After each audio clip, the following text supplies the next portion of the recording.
Hello everyone, आप सभी का स्वागत है मनीष एकेडमी यूट्यूब चैनल पर। आप सभी कैसे हैं? उम्मीद करते हैं आप सभी अच्छे होंगे और आप सभी की पढ़ाई काफ़ी ज़्यादा अच्छी चल रही होगी।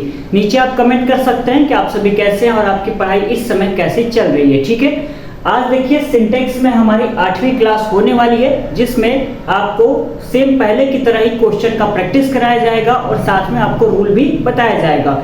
इसके पहले जो भी क्लासेस अपलोड किया गया है उसका मैंने अलग से प्लेलिस्ट बनाया हुआ है, तो आप सभी एक बार चेकआउट कर लीजिएगा, आपको सारी क्लासेस वहां पे मिल जाएंगी। ठीक है, तो चलिए आज की इस क्लास को हम स्टार्ट करते हैं।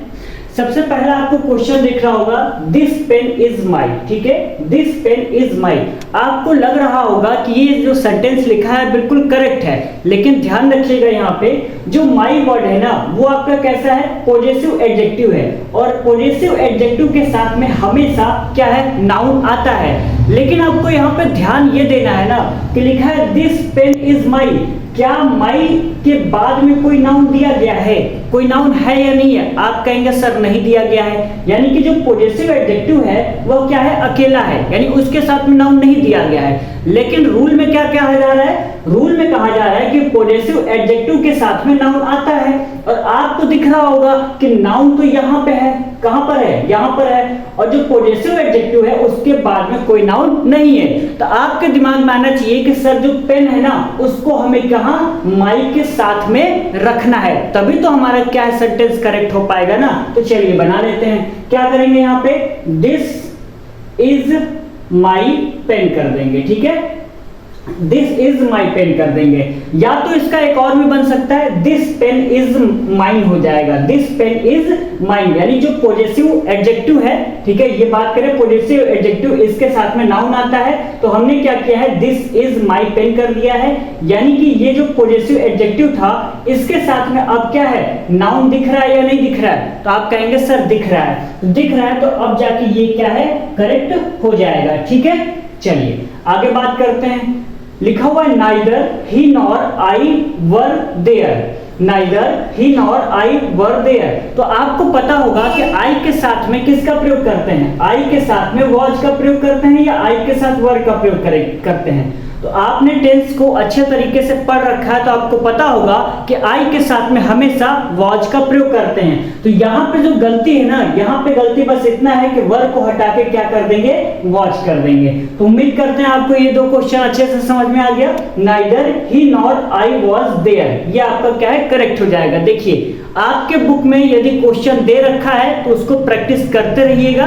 ऐसा नहीं है कि जो क्लास में बताया जा रहा है केवल उसको ही नोट डाउन कर लीजिएगा। ठीक है, ऐसा मत करिएगा, क्योंकि आप जितने ज्यादा प्रैक्टिस करेंगे उतनी ज्यादा जो रूलें हैं ना उसका रिवीजन होगा। जब रिवीजन होगा तो एग्जाम में चाहे जैसा भी क्वेश्चन आ जाए उसको आप सॉल्व कर लेंगे। ठीक है, चलिए आगे बात करते हैं। लिखा हुआ each boys are interested in the debate. लिखा हुआ है each boys are interested in the debate. आपको पता होगा कि मैंने बताया था पिछले क्लास में, जहां भी ईच या एवरी शब्द दिखता है उसके बाद में हमेशा सिंगुलर नाउन का प्रयोग होता है।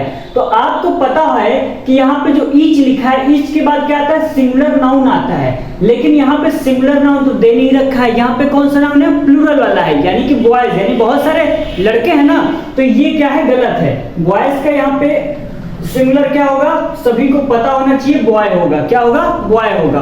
तो यहाँ पे गलत क्या है, गलत ये है कि ईच बॉय होगा। क्या होगा, ईच बॉय, और आर की जगह पे क्या लिखेंगे, is interested, interested in the debate, in the debate. ये आपका क्या है, बिल्कुल करेक्ट हो जाएगा। ठीक है, चलिए आगे बात कर लेते हैं। लिखा हुआ death is preferable than dishonour. ठीक है, death is preferable than dishonour.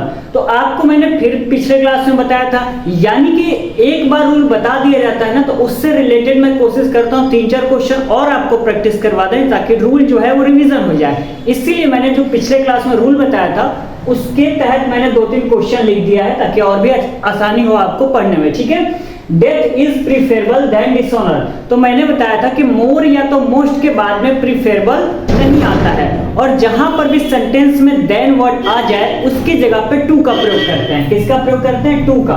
तो यहाँ पे मोर या तो मोस्ट आया नहीं है, नहीं आया है ना, तो कोई दिक्कत नहीं है। लेकिन यहाँ पे देन तो आया है ना, तो देन की जगह पे क्या प्रयोग करेंगे?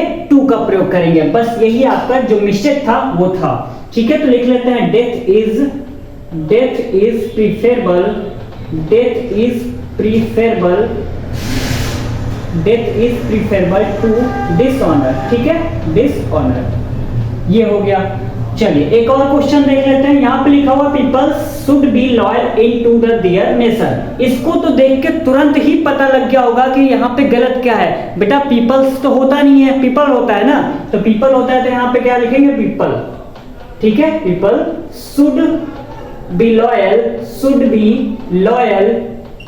To their nation. ठीक है, कुछ क्वेश्चन ऐसे होंगे जो आपको फंसा सकते हैं, लेकिन कुछ क्वेश्चन ऐसे भी होंगे जिसको देखते ही आपको लगता होगा अरे इसमें तो कुछ गलत है ही नहीं, ये तो मैं आसानी से सही कर लूंगा, यानी थोड़ा सा मिस्टेक है, यानी ना के बराबर है, तो उसको मैं आसानी से कर लूंगा। जैसे आपको ये वाला क्वेश्चन आई थिंक सबसे इजी लगा होगा कि पीपल्स होता नहीं है, पीपल होता है। ठीक है, people should be loyal to their nation. ठीक है ना, चलिए आगे बात कर लेते हैं। मैंने आपको ये बताया death is preferable than dishonour, तो मैंने आपको बताया था मोर या मोस्ट के बाद प्रीफरेबल नहीं आता है। प्रीफरेबल क्या है? एडजेक्टिव वर्ड है। ठीक है, और जहां भी देन आता है सेंटेंस में वहां पे हम टू का प्रयोग करते हैं। तो death is preferable to dishonour, ये आपका करेक्ट हो गया। आगे देख लेते हैं, लिखा हुआ है let you and I go there. क्या लिखा हुआ है? Let you and I go there. इसको कैसे बनाएंगे? तो देखिए मेन वर्ब के बाद हमेशा किसका प्रयोग होता है? ऑब्जेक्ट का प्रयोग होता है, और मेन वर्ब से पहले किसका प्रयोग होता है? तो सब्जेक्ट का प्रयोग होता है। किसका? सब्जेक्ट का प्रयोग होता है। तो यहां पर हम देखते हैं जो लेट है ना, लेट आपका क्या है? मेन वर्ब है। क्या है? Main verb. अब आपको चेक करना है कि मेन वर्ब के बाद ऑब्जेक्ट आएगा। एक चीज हमेशा ध्यान रखिएगा कि क्वेश्चन के साथ में जो रूल लिखवाया जा रहा है वही सबसे ज्यादा इंपॉर्टेंट है। यदि आपको रूल पता है तो आप आसानी से क्वेश्चन को सॉल्व कर पाएंगे। आप क्या है रट्टाफिकेशन मत मार लीजिएगा कि ये क्वेश्चन मतलब आपको दिख रहा है तो सर ने ऐसे बनाया था तो लाओ ऐसे बना लेते हैं। ठीक है, ऐसा मत करिएगा। थोड़ा सा चेंजिंग हुआ ना तो वहां पे आपको दिक्कत हो जाएगी। इससे अच्छा है कि रूल पे ज्यादा से ज्यादा ध्यान रखिएगा। ठीक है, चलिए मेन वर्ब के बाद क्या आएगा? ऑब्जेक्ट, और मेन वर्ब के पहले क्या आएगा? सब्जेक्ट। तो मैंने आपको बताया कि जो लेट है ना वो आपका क्या है? मेन वर्ब है। तो हम चेक करते हैं कि मेन वर्ब के बाद ऑब्जेक्ट दिया गया है या नहीं। तो आपको दिख रहा है लेट के बाद यू है। क्या है? यू। तो ये आपका ऑब्जेक्ट है, तो यानी कि सही है। लेट यू यहां तक करेक्ट। तो लेट यू एंड लिख लेते हैं, लेट यू एंड। एंड के बाद में यहाँ पे आई दे रखा है। क्या दे रखा है? आई। तो अभी अभी मैंने बताया कि लेट के बाद में क्या आता है? ऑब्जेक्ट आता है, लेकिन आई यहाँ पे तो सब्जेक्ट आ गया ना। क्या है? देखिए लेट, हम यहाँ पे चलो लेट लिख लेते हैं। ठीक है, क्या है? Let, LET let. अब लेट के बाद जो भी वर्ड आएगा वो सारा ऑब्जेक्ट ही तो होगा ना। लेट के पहले की तो हम बात कर नहीं रहे हैं, तो हम सब्जेक्ट को छोड़ देते हैं। लेट के बाद की बात करेंगे तो ऑब्जेक्ट आना चाहिए। तो लेट के बाद में यू तो आपका ऑब्जेक्ट आया है, एंड भी करेक्ट है, लेकिन यहाँ पे आई वर्ड आ गया है। तो आई आपका क्या है? सब्जेक्ट है। अब बात करें ऑब्जेक्ट की तो आई को हम किस में चेंज कर देंगे? मी में चेंज कर देंगे। आई का चेंज किस में होगा? मी में। तो यहाँ हो जाएगा let you and me go there. ये आपका जो करेक्ट है वो बिल्कुल हो जाएगा। ठीक है, तो लिख लेते हैं यहाँ पे let you and me go there. ठीक है, चलिए आगे बात कर लेते हैं। जैसे यहाँ पे मैंने एक और लिखा हुआ है हिम कॉल्ड सी। अब आपको ना सबसे पहले सर्च करना होगा कि मेन वर्ब इसमें है क्या। यदि आप मेन वर्ब को मतलब सर्च करने में दिक्कत हो रही है तब जाके आप क्या है मतलब गलत ही बनाएंगे, ये तो फिक्स है। जब आपको पता ही नहीं है कि मेन वर्ब क्या है तो आप कैसे पता लगा पाएंगे। हम मान लेते हैं मेन वर्ब ये है। ठीक है, मेन वर्ब ये है, तो मेन वर्ब के अनुसार बनाएंगे तब तो गलत हो जाएगा, क्योंकि वो तो मेन वर्ब है ही नहीं। मेन वर्ब आपका क्या है? ये है। क्या है? ये है कॉल्ड, ये आपका मेन वर्ब है। ठीक है, हम कहते हैं यहाँ पे रीड हो गया, गो हो गया, और क्या कह सकते हैं? वॉक हो गया। ये सब क्या है? ये सारे के सारे वर्ड क्या है? ये सारे के सारे मेन वर्ब है। ठीक है, हेल्पिंग वर्ब और मेन वर्ब अलग होता है। हेल्पिंग वर्ब सहायक क्रिया और मेन वर्ब क्या होता है, सॉरी मेन वर्ब मुख्य क्रिया, ठीक है। हेल्पिंग वर्ब यानी सहायक क्रिया और मेन वर्ब होता है मुख्य क्रिया। तो ये सारे वर्ब क्या है, मेन वर्ब हो जाएंगे। कॉल्ड भी आपका क्या है, मेन वर्ब हो जाएगा। तो अब हमें देखना है कि मेन वर्ब के पहले सब्जेक्ट आता है, तो मेन वर्ब के पहले यहाँ पे क्या लिखा हुआ है, हिम, और हिम बेटा क्या होता है, ऑब्जेक्ट होता है। तो इसका हम सब्जेक्ट बनाएंगे तो क्या हो जाएगा, ही हो जाएगा। क्या हो जाएगा, ही हो जाएगा। चलिए ये क्लियर हो गया।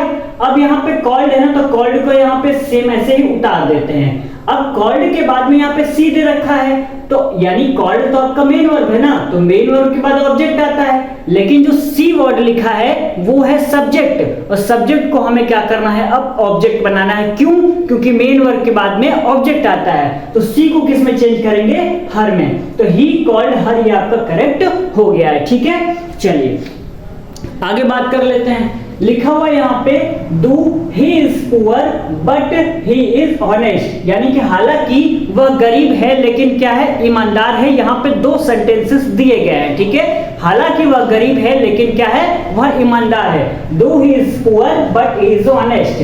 तो यहाँ पे रूल लिखा हुआ है, कंजंक्शन के साथ में किसका प्रयोग करते हैं, कॉमा का प्रयोग करते हैं। और ये आपका डू क्या हो जाएगा, पेयर कंजंक्शन हो जाएगा, और यहाँ पे बट के स्थान पे किसका प्रयोग करेंगे, कॉमा का प्रयोग करेंगे। तो यहाँ पे हम बना लेते हैं do he is poor, comma लगाएंगे, ही इज ऑनेस्ट, ठीक है। यानी कि कंजंक्शन के स्थान पे किसका प्रयोग करेंगे, कॉमा का प्रयोग करेंगे, ध्यान रखिएगा। आगे बात कर लेते हैं। If I go there then I will call you, क्या लिखा हुआ है, if I go there then I will call you. तो यहाँ पे ध्यान रखिएगा, सेंटेंस की शुरुआत इफ से होती है तो कॉमा का प्रयोग वहां पे करेंगे ही करेंगे। तो यहाँ पर देन की जगह पे किसका प्रयोग कर देंगे, कॉमा का प्रयोग करेंगे। तो यहाँ पे लिखेंगे if I go there I will call you, ठीक है। क्या करेंगे, आई विल कॉल यू, ये आपका करेक्ट हो गया। आगे लिखा हुआ है hardly had he gone to bed than a thief broke into house. Hardly had he gone to bed than a thief broke into house. देखिए एग्जाम में जब बहुत बड़ा सा ऐसा क्वेश्चन देखने को मिले ना, तो बिल्कुल हड़बड़ाने की आवश्यकता नहीं है। अरे इतना बड़ा सा क्वेश्चन आ गया, इसको करें तो करें कैसे, पैनिक बिल्कुल भी नहीं होना है, ठीक है। 2 मिनट आराम से शांत, मतलब टाइम उतना तो नहीं होता है क्योंकि जल्दबाजी आपको रहती है, बहुत सारे क्वेश्चन सॉल्व करने रहते हैं, फिर भी थोड़ा सा आराम करिएगा, एक मुश्किल से 15 सेकंड, और सोचिएगा कि यहाँ पर क्या लगेगा। आपने रिवीजन करने का प्रयास करिएगा कि सर ने बताया क्या था या कॉपी में मैंने लिखा क्या था, ठीक है। और ये सारी नौबत ना आए तो इससे अच्छा है कि आप ज्यादा से ज्यादा रिवीजन कर लीजिएगा, पढ़ लीजिएगा, ये नौबत ही मत आने दीजिएगा, है ना। यदि आ भी जाता है तो वहां पे कूल रहिएगा, ऐसा नहीं कि मतलब हड़बड़ी में कुछ भी बना के चले आए, ऐसा नहीं करिएगा। अब बोर्ड एग्जाम में अक्सर स्टूडेंट के साथ होता है कि वो क्वेश्चन का आंसर आता रहता है लेकिन वो फिर भी गलत बना के चले आते हैं, क्योंकि उन्हें इतनी हड़बड़ी रहती है ना क्वेश्चन को सॉल्व करने की। तो ऐसा मत करिएगा, ठीक है। इसको हम पढ़ लेते हैं, दोबारा पढ़ लेते हैं, आप भी कर लीजिएगा। 1 से 2 बार क्वेश्चन पढ़ेंगे ना तो लगभग आंसर पता हो ही जाएगा यदि आपने पढ़ रखा है तो। लिखा हुआ है hardly had he gone to bed than a thief broke into house. Note down में लिखा हुआ है हार्डली के बाद, यानी सेंटेंस में जब भी हार्डली वर्ड नजर आता है तो हार्डली वर्ड के बाद हमेशा हेल्पिंग वर्ब आएगा। अब आप चेक करिए कि हार्डली के बाद में हेल्पिंग वर्ब दिया गया है या नहीं। तो आप कहेंगे सर हेल्पिंग वर्ब तो दिया गया है, तो ठीक है बाबू, कोई दिक्कत ही नहीं है, हार्डली है यहां तक तो ठीक है। हार्डली के बाद हेल्पिंग वर्ब के बाद सब्जेक्ट चेक कर लेते हैं, सब्जेक्ट दिया गया है या नहीं हेल्पिंग वर्ब के बाद। तो हेल्पिंग वर्ब के बाद सब्जेक्ट भी दिया गया है, यानी यहां भी कोई दिक्कत नहीं है, चलिए ठीक है। सब्जेक्ट के बाद में मेन वर्ब आता है तो हम यहाँ पे मेन वर्ब ये आपका हो जाएगा गॉन टू बेड, चलिए ये भी कोई दिक्कत नहीं है। तो यानी कि hardly had he gone to bed, यहां तक कोई दिक्कत की समस्या परेशानी कुछ भी नहीं है, ठीक है सर। अब यहाँ पे लिखा हुआ है देन के स्थान पे किसका प्रयोग करेंगे, व्हेन का प्रयोग करेंगे। तो आपको नजर आ रहा होगा देन, क्या नजर आ रहा है, देन। तो देन की जगह पे आप किसका प्रयोग करेंगे, व्हेन का प्रयोग करेंगे। तो यहाँ पे बनेगा क्या, hardly had he gone to bed when a thief broke into house, ये आपका करेक्ट हो जाएगा, ठीक है। तो चलिए बना लेते हैं इसको हम, उम्मीद करते हैं आपको नीचे नजर आ रहा होगा, हम देख ले रहे हैं, मतलब उतना नजर नहीं आ रहा है फिर भी मैं बोल दे रहा हूं, ठीक है। Hardly had he gone to bed to bed when a thief broke into house. यदि आपको नहीं दिख रहा है स्क्रीन पे तो कोई दिक्कत की बात नहीं है, ठीक है। हालांकि कैमरा वैसे ही सेट किया गया है कि मतलब नीचे ज्यादा दिख नहीं पा रहा है, तो कोई बात नहीं, मैं बता दे रहा हूं। लिख लीजिए कॉपी में, hardly had he gone to bed, then की जगह पे व्हेन का प्रयोग करिएगा, WHEN व्हेन, और थीफ ब्रोक इनटू हाउस, ये आपका करेक्ट हो जाएगा, ठीक है। तो उम्मीद करते हैं आज की इस क्लास में आपको जितने भी क्वेश्चन कराए गए हैं और रूल बताया गया वो अच्छे तरीके से समझ में आया होगा। नहीं समझ में आया है तो कोई दिक्कत परेशानी की बात नहीं है, नीचे कमेंट बॉक्स में बता दीजिएगा सर ये क्वेश्चन समझ में नहीं आया था, या आपको आपके बुक में जो क्वेश्चन दिया गया है उसको आप प्रैक्टिस कर रहे हैं और वो क्वेश्चन आपसे नहीं बन पा रहा है, तो उस क्वेश्चन को आप नीचे कमेंट बॉक्स में लिख दीजिएगा, ठीक है। मैं उसका आंसर आपको बता दूंगा, हो सकता है तो मैं अगले क्लास में उसको यहाँ बोर्ड पे लिखकर भी समझा दूंगा उसका रूल सहित कि इसका आंसर होगा क्या, ठीक है।